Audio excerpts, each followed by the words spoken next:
wearables, Caroline, because there are quite a few of those starting to appear. And how could it affect the interaction with your bosses or your colleagues?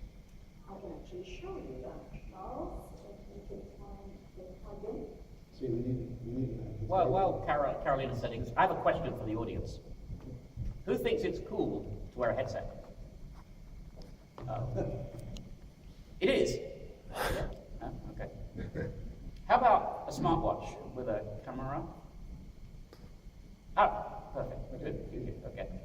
Or even just a smart watch, not necessarily with a camera, just a smart watch that, for example, would give you notifications if a phone call came in and you're away from your phone, or if a text message comes in. Anyone think that would be a good one? Well, I know some people who do wear some stylish wearables. If you go and look in the newspapers in the US, they have these Hollywood stars. And what happens is they get in trouble with the law, and then they get to wear these little bracelets on their ankles. And the headset problem is a continuing one, isn't it? The thing of how do you make a headset cool? Is Google Glass cool? Who in the room, for example, would want to have Google Glass when it comes out? I think they're going to get past headsets first. Well, possibly, though, Google Glass is a slightly different phenomenon, isn't it? Because it's not just on your ear, it's actually something which is a bit like... So just to poll the room, who would be interested in wearing Google Glass when it comes out? Okay, good number. It's interesting. Many more than the headsets, yeah. So Carolina, what do you have? Look at my puzzled face about people that want to wear Google Glass up there.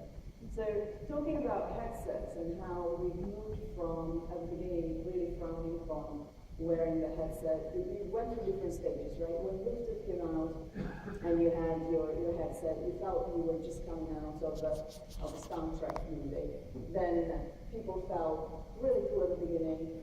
Then it kind of wore off and people was like, oh, I feel like I'm in a call center if I wear the headset all the time. And you started to see the phase of Bluetooth being integrated in all the cars and so forth. And so people started to move away from that. But technology in the headset has developed tremendously. And so if you look at what I'm wearing today, which is a Plantronics prototype, it looks exactly the same as the Plantronics that they're showing downstairs at their booth. But it has much more smartness in it coming from the sensor that it has. So as you can see, if I move my head, the headset knows where I'm looking. So I don't actually have to wear Google Glass to have the same connection with what I'm looking at. If I am into a store, the store can actually use the information by seeing where I'm looking. What shelf am I looking at? What part of the shelf am I looking at? Am I looking at, I was going to use the top shelf of the music, but maybe I'm not going to go there. Am I looking at the beans or am I looking at the chocolate cake? How long do I stay there before I move away and pick up another product? That's the kind of information that you start to have with this. Let's bring it home. Let's bring it to Barcelona in a live demo of Street View. So this could be another way of navigating your maps, where you can actually move your head, and while you move your head, the information that is stored on the map changes. And this is through a headset. You don't have to wear embarrassing gear or getting used to a new way of processing that information. Glasses can be quite intrusive. I really struggle with Google Glass to go past deciding with two eyes if I'm looking at you or if I'm people looking up there as I get information about you, Charles. There's so much of it. So this is a prototype today, not for long. And what do you see as being the particular application there? Because you have they have the sort of the augmented reality effect there. You have the virtual personality. Would the application be in things like video conferencing there? Would it be for guiding people? What do you see as being the? Yeah, video conference certainly has a play, and I give you the shopping experience where the knowledge that the store is going to pick up is tremendous.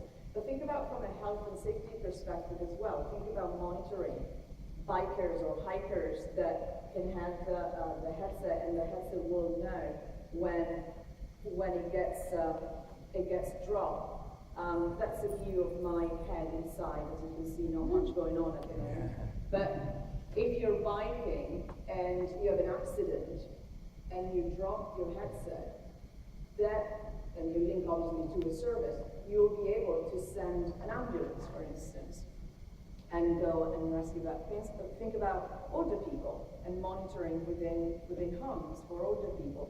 Same kind of scenario. So there's, yes, a monetization from an advertising perspective. There's actually a personal health benefit to it.